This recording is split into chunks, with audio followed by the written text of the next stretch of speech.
Bon, salam alaikum, alors aujourd'hui, on va avoir une idée sur comment créer des pages de chargement ou bien des barres, en principe, barres de progression ou la barre de chargement en utilisant tout simplement un code très simple en CSS pour personnaliser les barres qu'on va créer en utilisant, qu'on va créer sur HTML, c'est-à-dire la structure de base sera créée en HTML et la personnalisation des éléments seront par CSS.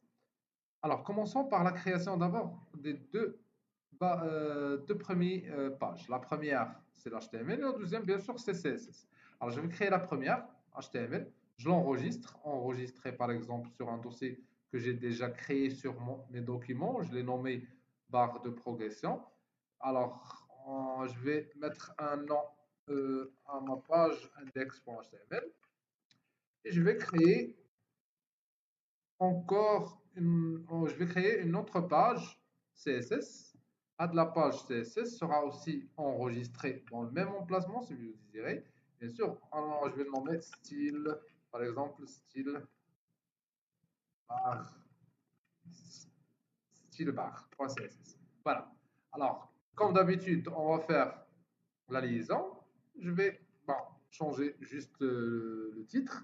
Je vais mettre ici barre de progression en euh, animé.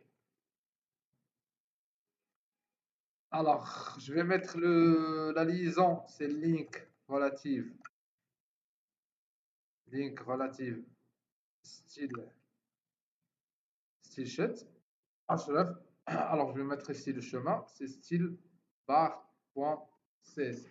Alors, par la suite, je vais enregistrer tout pour avoir les mêmes éléments. Ici, l'index.html contient le code source et le style bar CSS.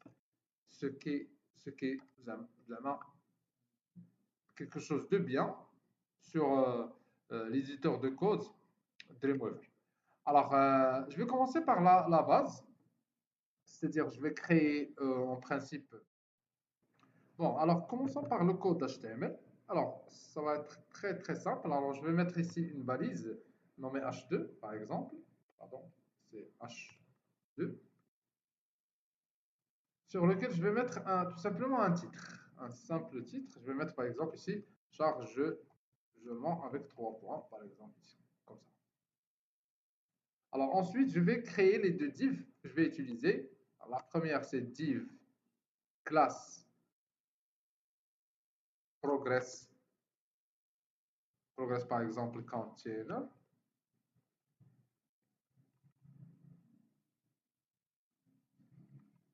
Et à l'intérieur, je vais mettre une autre div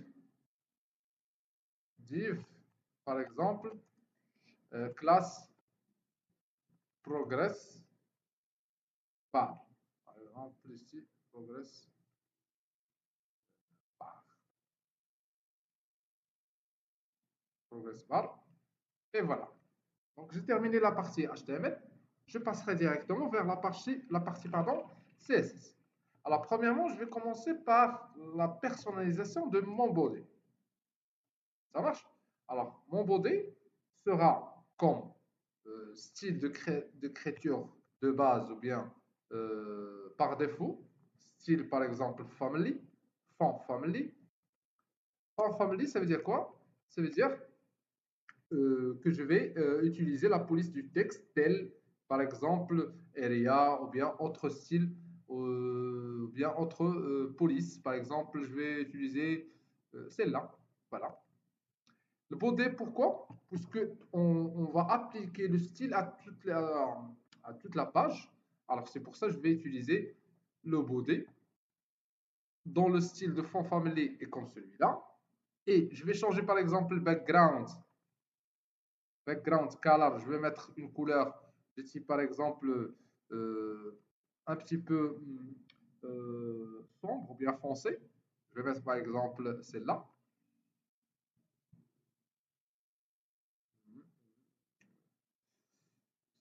Voilà.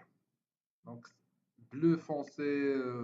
Donc, des couleurs comme celui-là par exemple. Bon,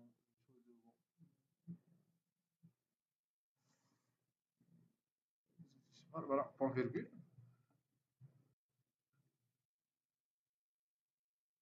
Voilà. Donc, point virgule. Enregistré. Alors, quoi d'autre? Bon, je vais mettre par exemple display flex. Pourquoi? C'est tout simplement pour afficher le mot Flexbox pour organiser plus ou moins les éléments facilement. C'est-à-dire, je vais organiser les éléments que je vais mettre par exemple sur ma page en, en toute liberté, facilement. Alors, pour cela, je vais utiliser display qui doit être flex. Alors, après l'organisation des éléments, alors je vais plus ou moins organiser ces éléments d'une façon verticale. Alors, pour cela, je vais mettre ici flex, pardon, flex direction, qui sera colonne. Flex, bon, direction, colonne. C'est-à-dire quoi? C'est-à-dire que les éléments sont placés verticalement, de haut en bas, tout simplement. Cette propriété sert à faire tout simplement ça. Et justifier tout ce qui est contenu de ces éléments qui seront au centre, bien sûr, et le centre doit être toujours vertical. Centré. Donc après, je vais aligner, faire un style d'alignement des éléments déjà ajoutés. Alignement et items, ça veut dire les éléments qui seront bien sûr déjà ajoutés seront au centre. Ensuite, je vais personnaliser la hauteur, donc la height. Je vais le personnaliser en utilisant par exemple 100%, 100% en pourcentage. Par exemple, ici, je vais utiliser VH. C'est VH en principe, c'est la hauteur de la page en pourcentage de l'écran par rapport à l'écran. Alors ensuite, je vais utiliser une couleur du texte qui sera une couleur white,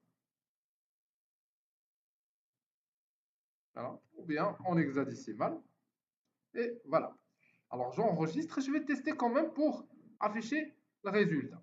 Alors il se trouve où? Sur la page que je viens de créer, il se trouve dans Progress Bar. Voilà. Donc voilà ce que j'ai comme résultat. Alors je vais. Pourquoi l'arrière-plan n'a pas été changé? Alors tout simplement, il y avait un problème ici. Donc il y a un ici. Donc un qui s'est.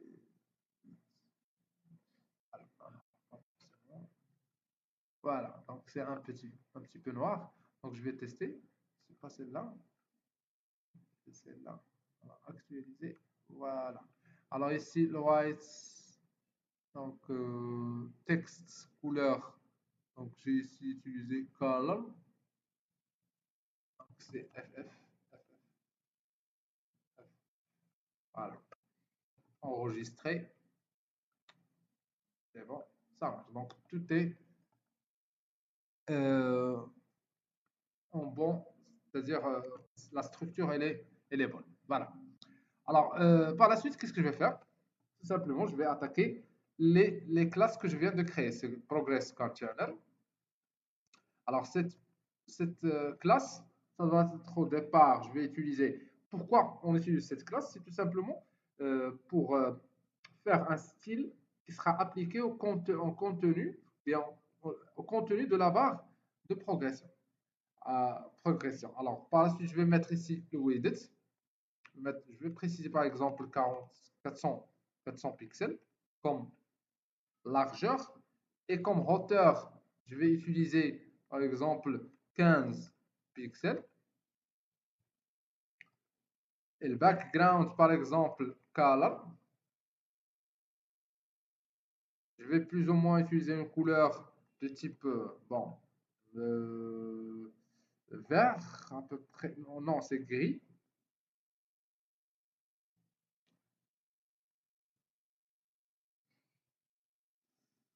Voilà,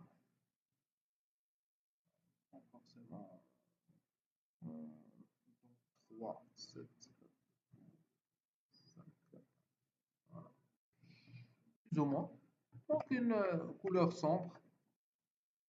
Vous pouvez choisir les couleurs désirées. Alors je vais, euh, c'est-à-dire mettre le radius à notre bordure.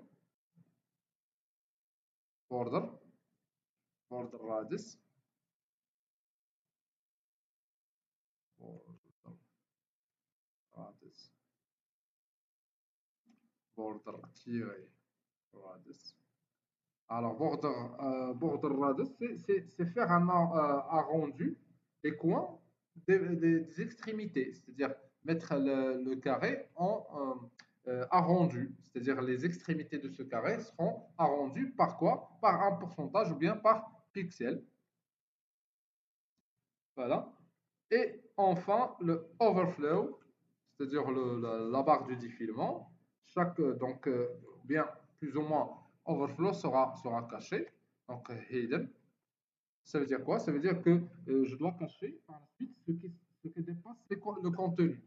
C'est-à-dire, une fois les éléments dépassent le container, donc ils seront tout simplement cachés. Ce ne sera pas une barre de défilement affichée par la suite. Alors, ensuite, je vais attaquer la deuxième classe, donc c'est progress bar, qui sera en principe en vert, comme nous avons remarqué sur l'exercice.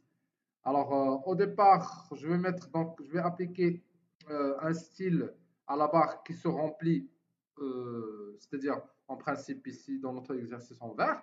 Alors, je vais préciser d'abord la height, c'est 100% par rapport au container, alors 100%. Et le width, au départ, sera 0%, puisque au départ, ne sera pas démarré, puisque par la suite, je vais créer une animation. Et le background sera un background de type dégradé. Alors, c'est pour ça que je vais utiliser background tout simplement, linéaire guardian. Voilà, il est où? Alors, ça doit être plutôt, cette fonction, on doit préciser trois éléments de base. La première, c'est la direction de dégradé. Je vais utiliser par exemple 80, c'est-à-dire plutôt, c'est pas en principe, c'est la direction, sans dégradé. Virgule, la couleur de dégradé. Alors ici, je vais préciser le vert. Donc, et le troisième élément, bien sûr, c'est l'autre couleur qui sera plus ou moins en dégradé. C'est le vert, tout simplement. C'est le vert clair. Alors, c'est D, E80. Voilà. C'est bon, voilà. Ça marche. Alors, ensuite, je vais préciser l'animation. Donc, animation que je vais créer, c'est une animation très simple. Je vais le nommer loading. C'est un nom symbolique. Loading, c'est un nom que je vais nommer, que je vais donner à ma animation qui sera créée par la suite. Alors, cette animation nommée loading sera appliquée 4 secondes avec une vitesse linéaire, c'est-à-dire linéaire, je vais préciser ici linéaire. Et je vais préciser aussi de garder bien sûr l'affichage du résultat pardon, final. C'est que forwards, donc for,